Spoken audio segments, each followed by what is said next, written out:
Hola Juan, muchísimas gracias por aceptar la invitación. Muchas gracias por invitarme. Bueno, antes que nada, felicitaciones por el documental, está muy bien hecho, me gustó mucho, lo compartí ya también en mis redes. Eh, y antes de hablar del documental, ¿qué te parece si hablamos un poquito de tu perfil? Eres de Guatemala, ¿correcto? Soy guatemalteco. Y estudiaste, eres periodista y director, entre muchas otras cosas, productor, editor, cámara. ¿Estudiaste periodismo en Guatemala? No, mi primera carrera fue administración de empresas. Eh, Mi papá, quien tuve la suerte de que me pagara la universidad, lo convencí que me dejara estudiar fuera del país.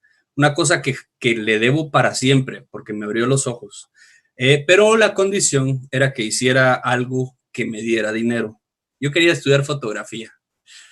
Y entonces decidí estudiar administración de empresas, lo cual odié, y me especialicé en mercadeo y publicidad. Eh, y me volví muy bueno, fui a trabajar, me regresé a Guatemala, comencé a trabajar y en pocos años estaba hablando con los CEOs de las empresas más grandes de Guatemala y estaba proponiendo estrategias que eran muy innovadoras en ese tiempo para Guatemala. Y comencé a ver que los efectos de mis campañas vendían y movían a la gente. Entonces lanzábamos un producto nuevo y de pronto, te recuerdo muy bien el caso de una bebida energizante que hicimos tan bien la campaña que la embotelladora se quedó sin botellas porque se vendieron todas. Y entonces me dije yo, ¿qué estoy haciendo aquí? ¿Qué estoy haciendo? O sea, ya entiendo el poder que hay en la comunicación, pero yo estoy aquí vendiendo bebidas energizantes. Luego me contrataron para hacer una campaña para la Cervecería Nacional y en el briefing decía, sabemos que los niños de bajo de 18 años están tomando. Lo que necesitamos es que tomen cerveza en vez de ron. Y les hice la estrategia y en ese momento dije, ya no más, no vuelvo a hacer publicidad, me voy. Me voy a Inglaterra otra vez a sacar un máster's para usar mi comunicación, mis skills de comunicación en algo que ayuden al mundo, en vez de hacer eh, que los niños se vuelvan adictos al alcohol, algo totalmente aberrante y que realmente me arrepiento de haber hecho. Entonces paro aquí en Inglaterra, hago un máster's en periodismo y en periodismo en televisión, pensando que quiero enfocarme en investigación periodística y documentales. Y dentro de de esa maestría tengo que hacer un interinato y lo hago con el Center for Investigative Journalism, en donde conozco a Sarah Harrison y a Joseph Farrell, que fueron después introducidos a Wikileaks por la persona que manejaba el Center for Investigative Journalism, Gavin McFadden, una leyenda del periodismo. Y un día recibo una llamada de Sarah diciéndome, mira, ¿quieres venir a filmarnos? Tenemos un gran lanzamiento y estuve filmando a Wikileaks por algunas semanas y luego, pues la verdad es que después de eso fue en octubre del 2010 para el lanzamiento de los Iraq War Logs y después de eso vi la importancia que esto era algo histórico y me quedé filmando. Desde entonces hasta ahora soy la persona que más ha filmado a Wikileaks. Mira tú. ¿Y cuál fue tu inspiración más grande para meterte en periodismo? Yo sabía que era muy bueno para la comunicación y entendí el poder de la comunicación a través de mover masas en la publicidad. Pero eso no me llenaba mi corazón. Realmente ese tiempo de mi vida fue uno de los más estresantes y desgastantes, aunque ahora realmente debería de estar más asustado y desgastado porque tenemos a los grandes poderes del mundo atrás nuestro, pero Claro. yo sentía que yo no estaba haciendo algo bueno por el mundo cuando estaba trabajando en publicidad. Estaba haciendo que una empresa ganara más dinero y la verdad es que eso no me llenaba. Entonces dije, me encanta la idea de hacer documentales, quiero hacer algo que ayude a cambiar al mundo. Y hablando de documentales, The Engineer es un documental galardonado. ¿Nos puedes hablar un poco de él?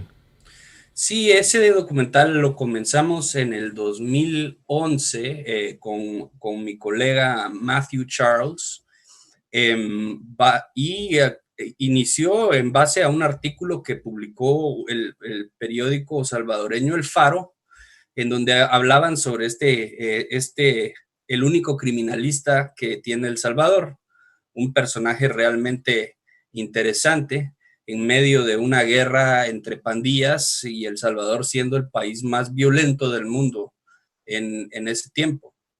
O sea, el país con más asesinatos per cápita del mundo. Y entonces voy a conocer a Israel Ticas, que le decían el ingeniero, porque era ingeniero en sistemas, pero se dedicaba a la criminología y su especialidad realmente era desenterrar cuerpos que habían sido enterrados en su mayoría por el conflicto entre la Mara Salvatrucha y la pandilla 18, ambas pandillas que vienen de los Estados Unidos. Son deportados algunos criminales en la época de Bill Clinton y encuentran países en donde realmente no están equipados para manejar ese tipo de pandillas y esas pandillas florecen a una cantidad que ahora representan entre ellos y sus familias el 10% de la población de El Salvador. Entonces son tan importantes que los políticos antes de cada elección tienen que ir a las cárceles a hablar con estas personas y negociar con ellos porque representan un 10% de los votos. Claro. Luego, también se usó tu material para Citizen 4, que fue un documental ganador del Oscar de la directora americana Laura Poitras. Sí. ¿Qué nos puedes contar de esa experiencia? Tú has trabajado aparte también en otro par de proyectos con ella, ¿correcto? Es correcto, es correcto. Pero mi favorito es ese. Um, ella, ella sale en los créditos de mi documental El Ingeniero como Creative Advisor. Ella lo vio, realmente me dio algunos comentarios y yo la quería agradecer y me pareció más magnífico que se tomara el tiempo de ver el documental y darme esos comentarios en el momento en que ella está comenzando a conocer a Edward Snowden. Eso me enteré yo más tarde. Ella va a Hong Kong, recibe los materiales, filma a Edward Snowden y se comienzan a filtrar publicar las filtraciones y eh, ella hace un documental al respecto, pero Wikileaks tuvo una parte muy central en la historia de Snowden, aunque no fue eh, una entidad que publicó material de Snowden, fue la única organización que se preocupó por que Snowden estuviera bien y no fuera agarrado por el aparato de los Estados Unidos, que obviamente lo iba a haber metido en un embrollo de acusaciones de espionaje y una corte en donde no tenía algún derecho a la defensa. Hablaremos luego después del que es la misma corte de Julian Assange y, y que se tenía que encontrar una forma de buscar una asilo político en un país que fuera amigable para Snowden. Eh, ese, ese país iba a ser Ecuador, y paró siendo Rusia porque los estadounidenses le cancelaron el pasaporte a medio vuelo. Durante ese tiempo yo estuve filmando las partes detrás de cámara, la coordinación entre Julian Assange, Sarah Harrison, que estaba en Hong Kong, y el cónsul de Ecuador que viajó a Rusia para darle un documento de viaje, sabiendo que se había cancelado el pasaporte. Al final ese documento no sirvió para nada, pero yo estaba yo estaba ahí filmando el pedazo histórico, digamos, y mi contribución fue darle parte de ese material a Laura para, para, para poder contar esa parte de la historia de Snowden. ¿Qué me puedes contar con respecto a infosecbytes.org? Ok, en 2017 yo decidí un poquito alejarme de, bueno, de trabajo corporativo. Yo decía que trabajo corporativo y filmaba Wikileaks. Eso era casi lo que yo hacía, ¿va? Pero hubo un momento en donde dije, no, tengo que hacer algo más. Y por el trabajo que he hecho en colaboración con Wikileaks, aprendí mucho sobre la ciberseguridad, ¿verdad? Obviamente las filtraciones de Snowden hicieron que confirmaron lo que ya se sabía, eh, que es que todas nuestras comunicaciones, incluyendo esta, están siendo grabadas por servidores gigantes que están en los Estados Unidos, aquí en Inglaterra, y son analizados por programas de computadora de inteligencia artificial para generar ciertas banderas rojas si hace falta, o simplemente para dejarlo ahí por la historia en caso de que en algún momento te vuelvas una persona interesada en una persona de interés para ellos. Sí. Y ahora se me olvidó la pregunta que me estabas haciendo. Sobre InfosecBytes. Ok, sí. Pero Entonces aprendí cómo... antes de eso, un saludito a los que nos están viendo. Sí, sabes que aquí también me están grabando, saben las locaciones, etcétera. Todos tienen una mejor memoria de qué he hecho yo en mi vida que yo mismo. Pero bueno, Bueno, entonces en eso también fue uno de los 2017... principales temas con Edward Snowden, ¿no? Lo que denunció al mundo que efectivamente es lo que estaba haciendo la NSA. Exactamente. Entonces en 2017 yo me asocio con Gavin McFadden, la persona que me introdujo a Julian y que manejaba el Center for Investigative Journalism, y le propongo, mira Gavin, hagamos una serie de tutoriales para periodistas sobre cómo proteger sus datos y sus comunicaciones.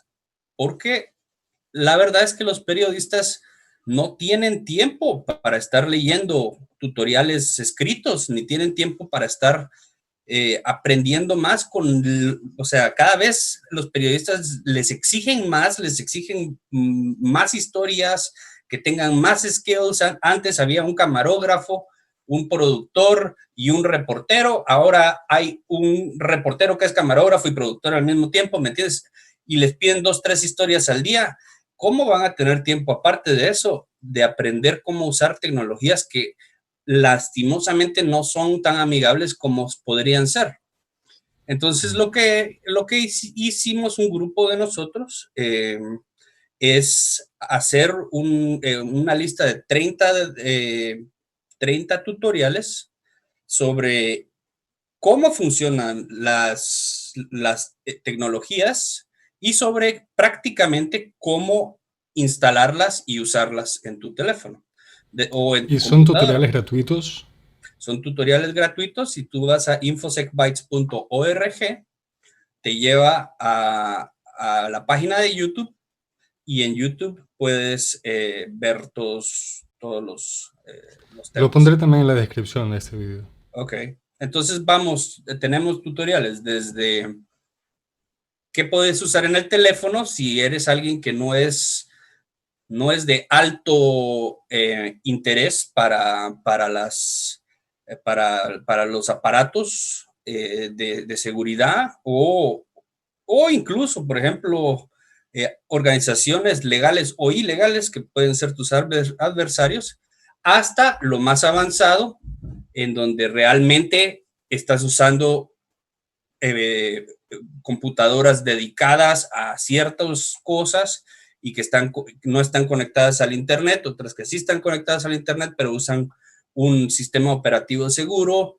etcétera. Entonces, pues hay para todos. Por ejemplo, para mí, Signal no me sirve absolutamente nada, aunque lo uso, porque yo sé que mi teléfono está Pinchado. pinchadísimo.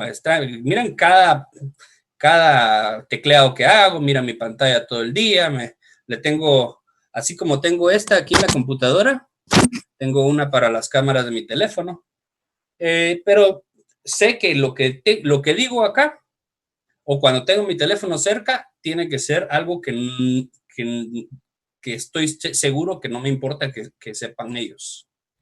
¿Has trabajado también para agencias de prensa como AFP, Global Post y la BBC? ¿Es algo actual o es algo que ya se quedó en el Eso es cuando pasado? comencé mi carrera.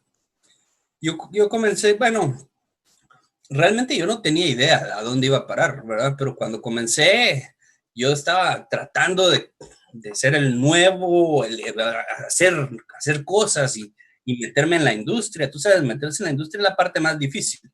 Ya media vez te metiste en algo, pues ya es más fácil que te contraten a otro lado. Y te soy honesto, yo jamás, aún teniendo un currículum algo interesante, jamás he obtenido un trabajo por mi currículum, sino que por personas que me conocen. Y en ese tiempo, pues estábamos haciendo algunos reportajes pequeños de esos que miras en las noticias todos los días o, o algunos features que son los que miras al final de la noticia, alguna nota interesante como están cerrando los pubs o hay un consumo más grande de sidras, perdón, este es el gordo. Y va para abajo gordo. Y pues sí, ese es el tipo de periodismo que detesto hacer porque no tiene profundidad. Y es el tipo de periodismo que lastimosamente más hay en el mundo, ¿verdad? Mientras en el momento en donde yo hice mi maestría hace 10 años, se hablaba que la destrucción del periodismo investigativo había venido desde los noticieros de 24 horas. Ahora es peor porque tiene que ser más instantáneo, porque es Twitter, porque es Facebook, porque es quién gana la historia, el primero que la publica. Entonces, eso ha generado realmente una decadencia de material de fondo importante. Y recordemos que estos materiales y es la gente que se dedica a hacer estas investigaciones son los que pueden parar guerras, porque si tenemos a una BBC que es muy confiada y realmente es donde más la gente más mira, si miras los números, la mayoría de gente recibe su información a través de la TV y aquí en Inglaterra es la BBC y Channel 4 y tal vez ITV. Pero estos reporteros están sobretrabajados y no tienen tiempo para hacer unas investigaciones y entonces para pasando que realmente los weapons of mass destruction que no existían, nunca se reportó que no existían porque no habían periodistas que estaban haciendo realmente un trabajo de investigación. Creo que la BBC, aparte de Panorama, no tiene un departamento investigativo de periodistas. Imagínate el tamaño de ese monstruo de organización y que no hayan periodistas de investigación es algo que es impresionante. Antes de pasar al highlight, tu documental, La guerra al periodismo, eh, hablemos un poco de Hacking Justice. Y es que es posible que tú hayas estado en la presentación en Berlín en el cine Babylon. Porque yo fui a No, ver yo Hacking no estaba ahí, Justice. pero sí conozco la película y conozco a los... También colaboré con ellos. Claro, por eso te lo decía. Pero no estuve en Berlín cuando la No. presentaron. Es que me parecía conocida tu cara y no, y como fui a la presentación y estuvieron los directores, Mm. bueno, preguntaba igual. Eh, y por eso también, trabajaste con ellos haciendo de cámara, ¿no? Sí, algunos de los materiales que incluso se usaron también en el documental de Laura Poitras, les di algunas escenas a ellos.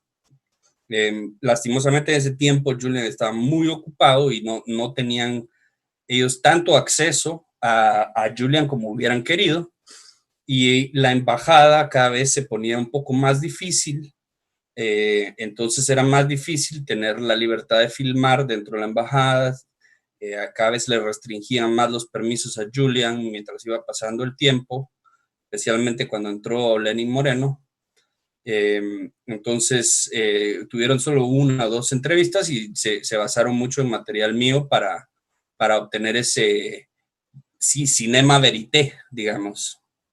Especialmente el momento en donde anuncian el asilo y la noche antes del asilo, que fue una noche aterradora para nosotros. Nos rodearon 80 policías, se tiraron del techo. Teníamos a un amigo de Julian que es un veterano de la guerra de Irak, de ex miembro de Veterans for Peace, que nos decía, Americano, ok, perdón, americano. es inglés del SAS.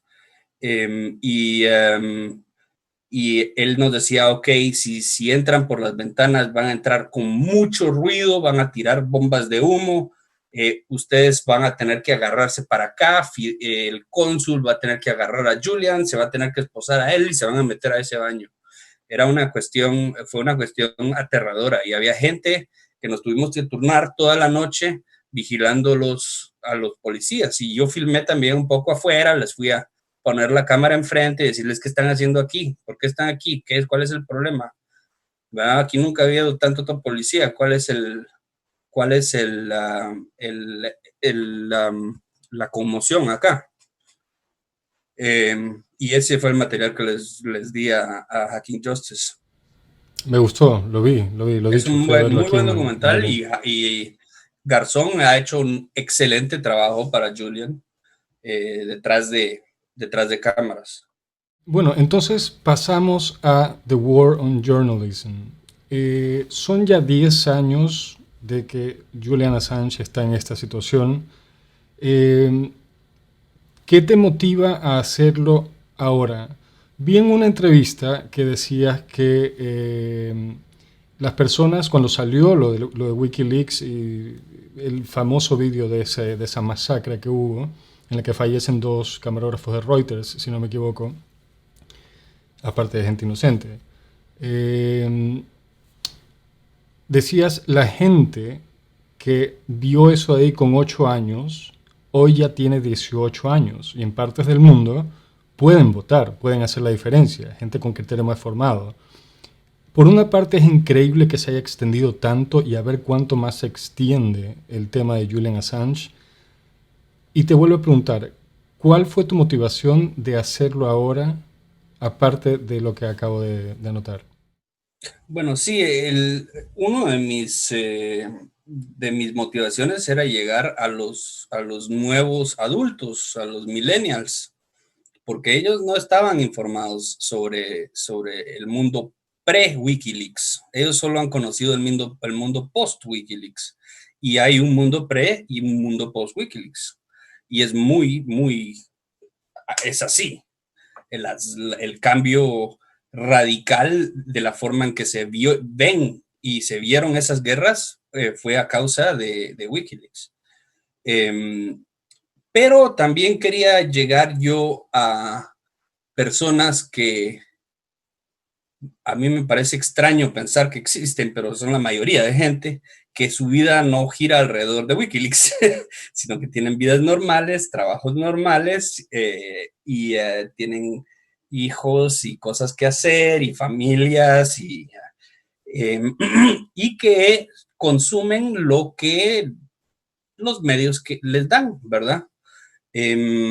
Y dentro de eso, sabemos que han habido 5 gobiernos orquestando sistemáticamente un aparato de difamación eh, sistematizado por 10 años. Entonces, lo que traté de hacer es decirle a la audiencia, esto no es complicado, esto no es sobre Julian Assange, esto es sobre la libertad de expresión y tu derecho a saber lo que los gobiernos hacen con tu nombre, con tus impuestos y con tu mandato, es decir, tu voto. El caso de Julian Assange es un caso político porque sus cargos son políticos, es decir, lo están cargando por espionaje, los cargos son por espionaje y espionaje por recibir, tener y publicar información que contenía crímenes de guerra estadounidenses. Es así de simple el caso. Y quería también mostrar cómo este aparato de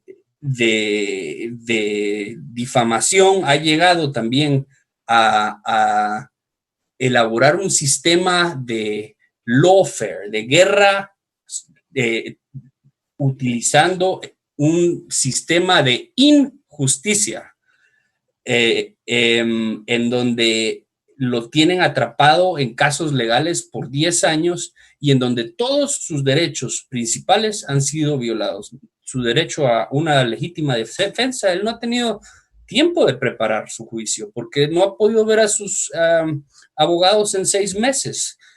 Su derecho a la libertad, porque en este país no tienen ninguna razón por qué tenerlo en una prisión de máxima seguridad donde están los terroristas y los pedófilos y los asesinos.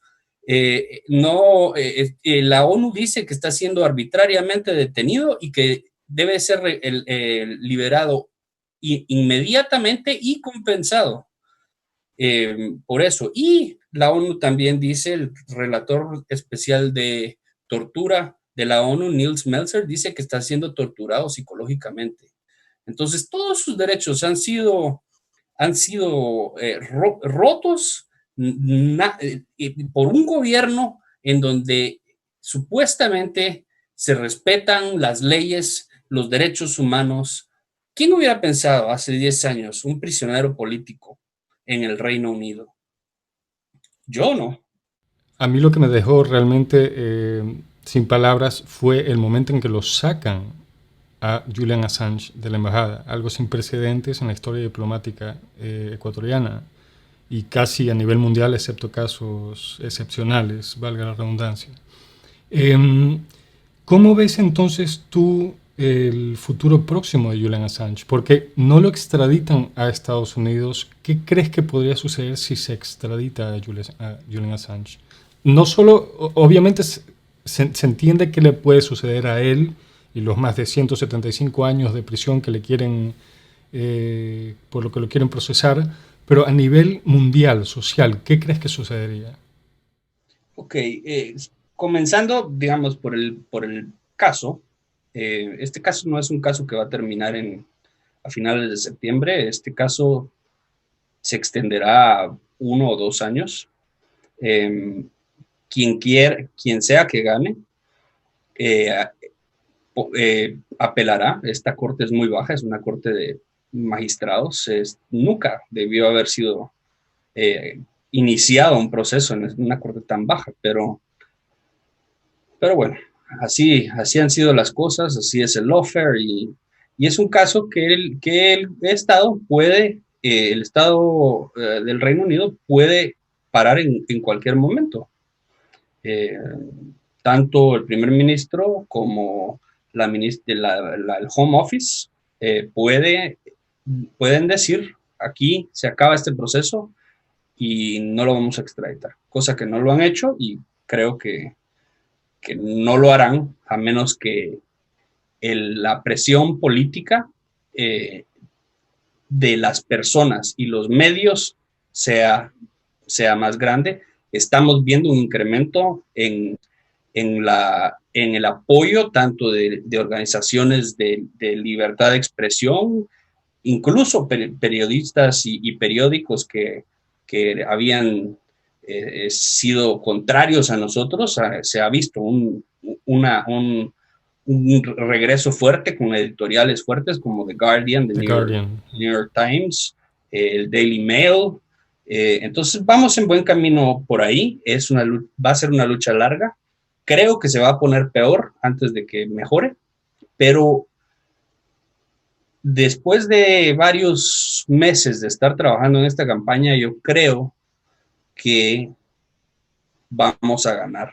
No puedo estar seguro, pero me parece que Julian Assange no será extraditado. Esa es mi predicción hasta el momento, digamos, tratando de hacer una evaluación justa de lo que veo y lo que estoy viendo todos los días. ¿Qué pase en esta audiencia? Eso sí no te puedo decir.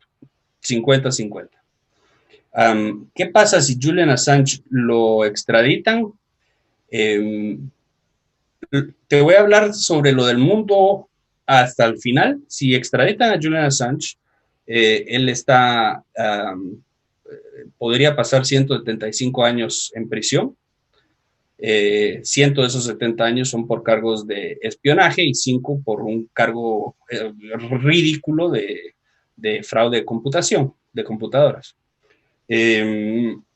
Sería juzgado en una corte secreta bajo un régimen que se llama Special Administrative Services o algo por el estilo, SAMS, Special Administrative Measures, perdón.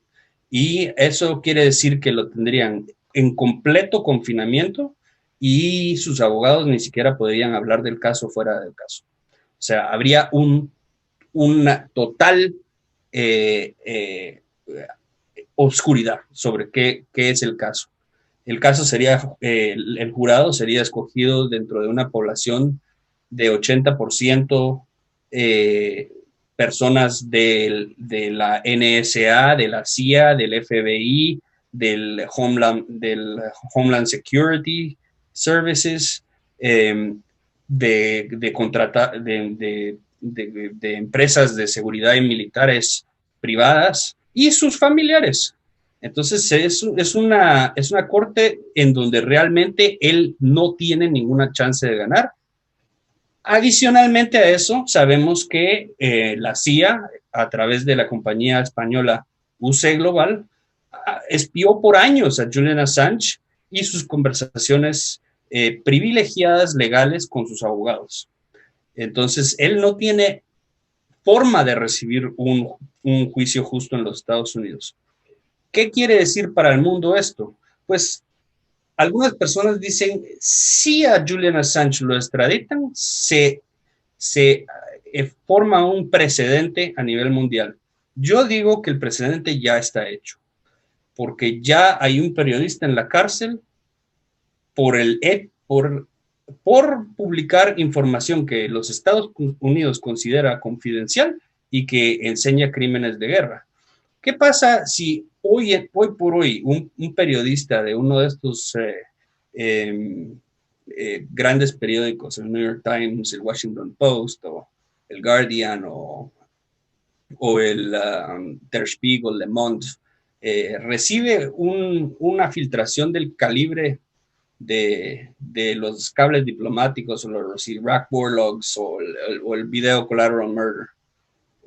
¿Se autocensurarán? Eso es el más simple de los detalles. Tendrán que considerar las repercusiones legales a tal punto que lo más seguro es que una gran cantidad de esa información, aunque decidan a sacar la información, una gran parte de esa información será censurada por su propia seguridad y bienestar. Porque la realidad es que pueden parar arrestados y siendo extraditados a los Estados Unidos, en donde serán metidos en un calabozo a la par de Julian Assange si hacen lo que Julian Assange hizo. Hablando de medios de comunicación que han publicado, cuando salió hace 10 años el tema, hubo medios de comunicación que publicaron esta información, pero no han Sí, tenido procesos legales. exactamente. Entonces hay El un poco de Washington Post, doble The discurso. Guardian, the Bureau of Investigative Journalism, Der Spiegel, Le Monde, y ciento y pico de partners de alrededor del mundo que estuvieron publicando los cables que no han sido afectados. Pero yo creo que lo que están tratando de hacer aquí no es hacer un ejemplo, es hacer un ejemplo y hacer un precedente para que en un futuro no vuelva a ocurrir esto. Se sabe que la habilidad a través del Internet de filtrar grandes cantidades de información, que antes era imposible porque, bueno, lo hizo Daniel Ellsberg, se pasó días fotocopiando papeles y, ¿me entiendes? No hay forma de físicamente eh, liberar la cantidad de documentos que hay en Wikileaks hoy en día. Son millones, 10 millones de documentos. Imagínate cuántas páginas cada documento tiene. Entonces, es una biblioteca entera. Eso es nuevo. Ahora se puede hacer y lo que están tratando de hacer es que no pase nuevamente, que si hay una filtración, los periodistas se tengan tanto miedo de hacer algo que no lo hagan o que lo hagan de una manera muy limitada. Y de esa forma